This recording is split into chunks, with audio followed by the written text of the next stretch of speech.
Good morning, everyone, and welcome to today's episode of Digital Technologies and International Relations in the Future. I'm Elvire, Akane, Hio Lan Lam, Margherita. We are all master students at the International Graduate Institute, and in today's episode, we'll be discussing the influence of digital technologies on national security. National security has been described as the ability of the state to protect the country and its citizenry against threats through all means at its disposal. While digital technologies refers to every technical instrument, automation system, and electronic equipment that produce, operate, or keep information and data, its rapid growth and increasing reliance on the internet and other online platform shifted its perception as a tool to connect and empower our society to threaten national peace and stability. The threat of cyber attack, data breaches, and other form of digital disruption has become a major concern for government, businesses, and individuals around the world. To discuss that, we have the pleasure to welcome Fidel Amake Owusu, who is an international relations and security analyst from the Republic of Ghana. We'll be exploring the key challenges that represent digital technologies to national security and discuss strategies for managing those risks in an increasingly interconnected and digital world. Welcome, Fidel. So, to kick off the podcast, we would like to have a general overview of the topic. And so, our first question would be, how do you define digital technologies and why are they so important when we talk about national security? So digital technologies are simply systems, devices that are basically electronic in nature, and it has resources that generates process and store data. And so it is basically that. And in order to get it running, you need infrastructure, and this infrastructure may be in the form of satellites, cables, laying of cables. These cables can be terrestrial, subterranean. It could be beneath the sea. So it is a complex thing, but then you need, the most important thing is that you have those that humans or persons can access directly, and the infrastructure, the major infrastructure that is often built over time in order to make it more effective. So that is digital technology, basically. Okay, perfect. And do you think that digital technologies, given this complex infrastructure, do you think they pose any threats to national security? Yes. And if so, great. And if so, what measures can be taken to tackle these threats? Okay. Yeah, so in the national security perspective, now you have a system that store and then process data. In that sense, it means that people will have their information stored about their personal data, data of institutions, data of individuals, data of institutions, and data of national security importance stored in such systems. So in the perspective of storage, there is a national security threat. Now, after storage, you come to the infrastructure. Now, the infrastructure that makes digital technology worth using or efficient can also be attacked by an enemy state. So that is also very, very important. And then even the infrastructure, apart from what you have in the country, those cables laid under the sea can also be attacked or can be sabotaged. And that can also result in national security threats. Again, we use digital technology to control strategic infrastructure such as electricity, information, and other important ways. Sometimes in some countries, we use it even the supply of water and gas. In the winter, in the global north countries or in the temperate regions, in the winter, the supply of gas and all that is regulated by digital technology. So if hackers or belligerents attacks a country's system, it can bring the whole country to a standstill. And this is how national security is threatened, or national security in respect of digital technology is threatened. Your question is loaded, but I think that I will just end here so that you ask, and then I answer as you go. Yeah. Okay. Please elaborate more on the complexity of assessing the impact of cyber events. Okay, all right. So the question is the complexity in assessing cybersecurity? Yes. Okay, yes. Now, the complexity is such that the country must have the skill in order to monitor and know what is cyber secure and what is insecure in respect of cyber technology. For instance, if you have a company, let's say a security company, that has its websites attacked, definitely individual data is going to be affected. Now, how do you know your website has been hacked into, or a particular site or a particular facility has been hacked into? That is one thing. So you need people with a skill that makes it complex. So if you're a country, or maybe an African country or a third world country, where you do not have enough skills, people with enough skills to even be able to detect that there has been an attack, that is one problem.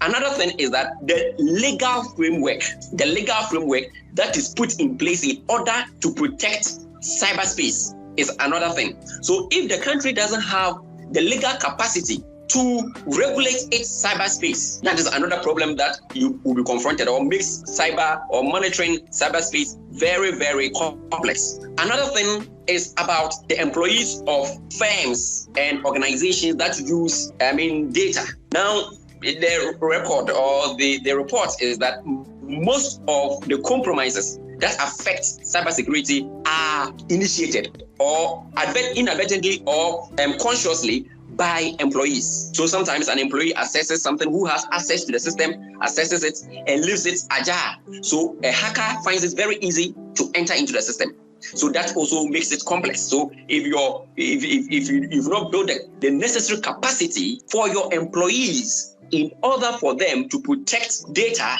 and other resources, then it's going to be a problem. So with all these put together, it is very difficult to monitor the cyberspace, and it's very complex. So thank you for your reply, for your answer. You were mentioning the difficulty to address or to identify the attackers in the global space. So I was wondering if there is any legal treaty or framework that govern cyberspace for such problem, or if you know why.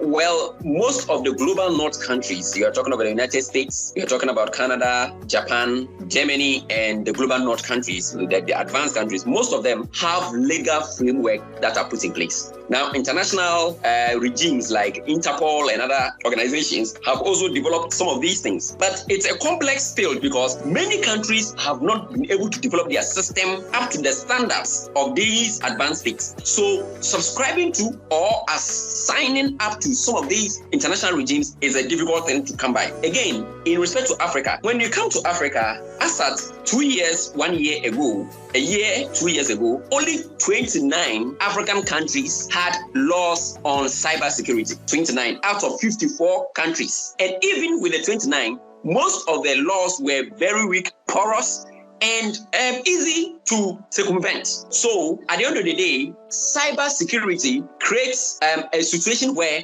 many countries are not able to keep up. So currently it is Kenya and Zambia that is leading the way. Kenya and Zambia in Africa that are leading the way in the cyber security world in terms of laws, the legal framework that are being put in place, because they are using best practices. They are adopting best legal practices in order to protect their cyberspace. And what are we talking about? We are talking about intellectual property. If you have your site and you are using my work without acknowledgement and without payment or permission, then the cyberspace is compromised. If people buying fake protective softwares and all that, imitations and all programs being sold in the black market and all that, people are using it. People just get websites, clone websites and use it as if it's theirs and all that. These are things that compromises the system. And in Africa, $4 billion is lost yearly due to this cyber, compromises. $4 billion. So you can just imagine, if there is enough protection, cyber protection, Africa is going to retain $4 billion in the system for development. And as a continent, that is as deprived. So that the 4 billion would be in a system for development. That is very substantial. If good measures are put in place, Africa then is safe. So you may ask your next question.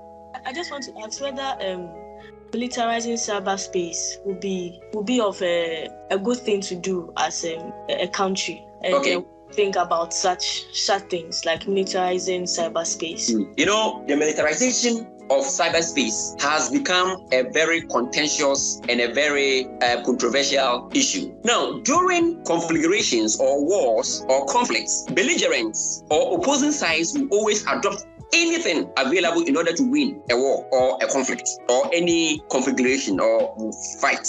So cyberspace has also become another means by which countries wage wars and conflicts against each other. And unlike other places like the international laws on high seas, where countries, there's a no-man area where every country is able to sail, when it comes to cyber, countries have control on how they use it. And some countries are able to build a whole cyber warfare unit in order to attack other countries. Now, if somebody is able to hack into the US system or Ghana's system or Kenya's system, they can shut the whole country down, including train, that is railways, airports, harbors, because now everything, transportation, everything is linked up to cyberspace. So because every country is going the digital way, so you need this cyber security in order to survive. However, militarizing it will never be a good thing to do. Militarizing it will never be a good thing to do because, and that is the main reason why we need international cooperation,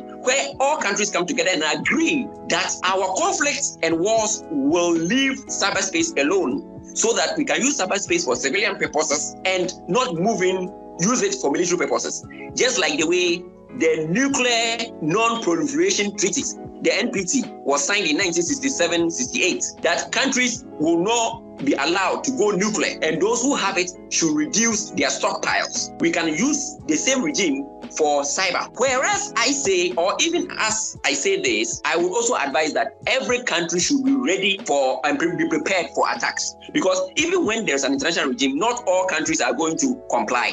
So as a country, you should build a team or build a cyber security group of experts and systems that protect your interests, because your enemy can shut your system down and cripple you by the time you would realize you've been defeated. A statement that says that with great power comes great opportunities. So I just want to ask, how has advancements in digital technology affected state governance in developed and developing countries? Yeah, so in terms of state governance, I think the developed countries have done very well because during the COVID, we saw G8 or the G7 meetings being held virtually. And doing that is sent a message that we are really in a technological world. It's also, in that meeting, anything could have happened. I think there will be a lot of protective measures in order not to allow hackers hack into the meeting while it was going on. So these are things that are very necessary. So the global north countries have shown that we are in the digital world, and they've used that in their systems. So local governance, everything, they've used digital in their court system, that is legal systems everywhere.